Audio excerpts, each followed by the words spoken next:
Друзья, сегодня у нас на обзоре клавиатура от компании Keychron. Вообще их пришло к нам две, и сегодня посмотрим, ну так скажем, не на самую вкусненькую модельку, десерт оставим на потом. Вообще компания Keychron — это китайская компания энтузиастов, которые так или иначе были причастны к созданию клавиатур, но потом решились воссоединиться, создать собственную компанию и производить собственный продукт. В итоге у нас есть, как я уже сказал, две клавиатуры, и сегодня смотрим на Keychron K1. Меня зовут Артем, с вами магазин Fofrag. Погнали!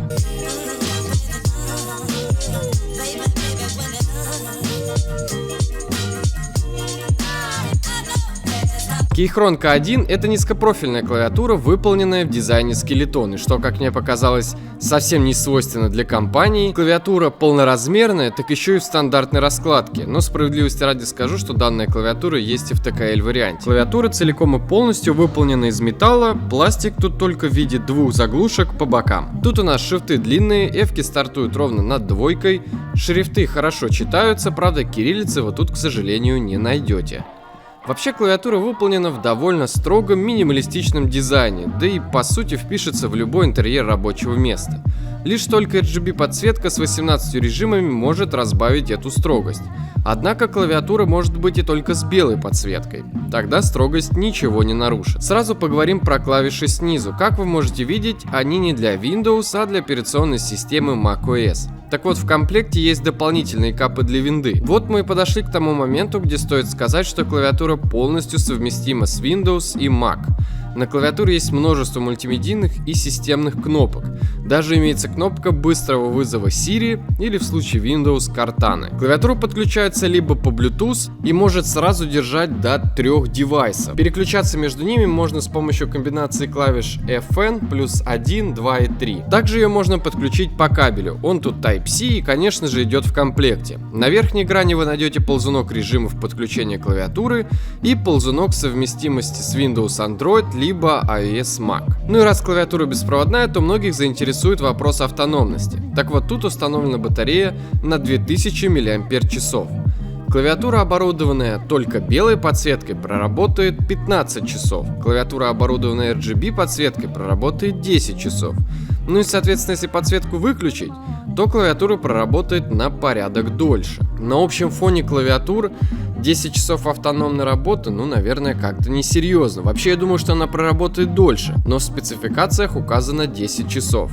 Я ей пользуюсь, но на самом деле явно больше, чем 10 часов, и она все еще работает, и индикатор, который указывает на разряд, пока еще не загорелся. Клавиатура построена на низкопрофильных переключателях Фрейли. Правда, на сайте написано, что это низкопрофильные синие гатероны. В итоге и не синие, и не гатероны. Но не стоит расстраиваться. Технические характеристики у этих переключателей следующие. Это тактильные кликающие свечи с дистанцией до упора в 3 мм. До срабатывания тут 1,5 мм и сила нажатия в 60 грамм. Прикрыты переключатели ABS кейкапами, и что приятно, они снимаются и надеваются без щелчков. Просто плотно садятся в стем, благодаря чему вероятность сломать крепление на капе сводится к нулю. Впечатление от тайпинга следующее. Кто давно смотрит наш канал, скорее всего видел обзор на низкопрофильную клавиатуру от Cooler Master. Там кейкапы были такие же плоские, как и тут. То есть они не сужаются к вершине, не имеют углублений под пальцы, из-за чего площадь нажатия увеличивается и размазывается пятно нажатия. Вы постоянно попадаете в разные части кейкапа, и вот когда вы нажимаете на край кейкапа, нажатие становится неприятно тугим. Все потому, что стем свеча начинает сильно тереться об корпус свеча. В итоге общий тайпинг становится неконсистентным. Большую часть времени все хорошо, но вот стоит попасть не в центр капа, сразу замечаешь тугое нажатие. Это неприятно. Вот Logitech обыграли это правильным строением кейкапа. Тут и сужение к вершине, и углубление в центре. Также в минусы могу отнести стабилизаторы длинных клавиш, особенно пробела. Они тут проволочного типа. Справляются со своей задачей они, ну так скажем, на троечку. К самим свечам претензий нет, щелкают они приятно. Щелчок тут осуществляется специальной пластинкой, которая при каждом нажатии бьет в корпус свеча. Нажатие плавное. Ну и можно сделать вывод, что тайпинг, особенно в низкопрофильных клавиатурах, очень сильно зависит от капов. И ровные капы, ну прямо скажем, зло. Вообще, если снять капы и просто тыкать пальцами по свечам очень даже приятно, но вот капы портят всю картину.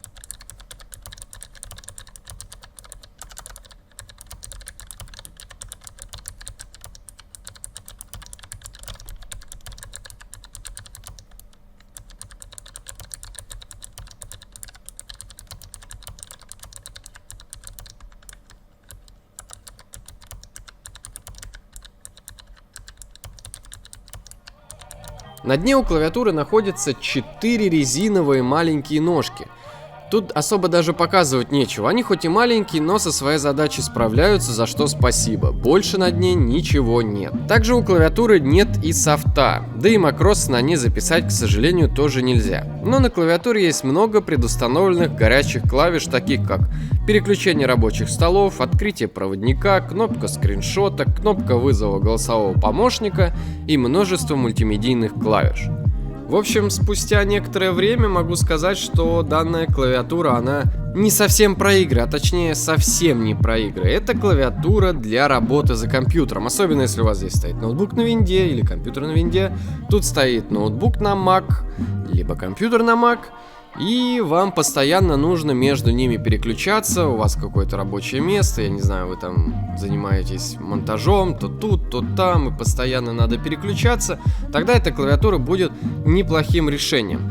Но зачастую, если мы работаем за компьютером, то мы что делаем? Печатаем, а вот печатать на этой клавиатуре не совсем приятно. Поэтому даже если кто-то будет брать эту клавиатуру своей первой механикой, вот отсюда и берутся люди, которые говорят: я пробовал механику, да она таки совсем не очень. На самом деле просто здесь неудачные капы, о чем я вам и пытался рассказать.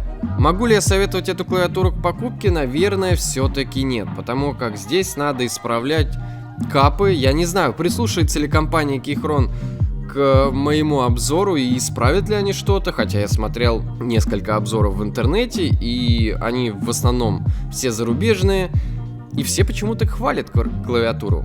Но вот я не могу ее похвалить. Реально, тайпинг не очень, чтобы очень. Сразу заспойлерю, что вторая клавиатура, которая пришла нам от этой компании, вот очень вкусная. Мне она очень понравилась, но о ней мы поговорим позже.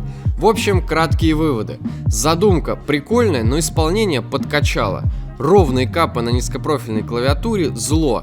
Если меня смотрит какой-нибудь производитель, пожалуйста, так не делайте. Уже вторая клавиатура с такими капами и точно такая же проблема. Поэтому, не знаю, если вы не так часто печатаете, то эту клавиатуру к покупке рассмотреть можно. Если вы хотите взять ее чисто для печати, то это не лучший выбор. Будет ли продаваться компания Keychron у нас в магазине, я пока точно не знаю. Этот вопрос решается. Вторая клавиатура очень даже вкусная. Я бы, наверное, даже хотел, чтобы она продавалась и чтобы каждый из вас смог ее потрогать, но о ней мы поговорим попозже. Подписывайтесь на канал, ставьте лайки, подписывайтесь на нашу группу ВКонтакте. Ну а я с вами прощаюсь. Желаю вам топовых девайсов. С наступающим Новым годом. Счастья, здоровья, счастья. Пока-пока-пока.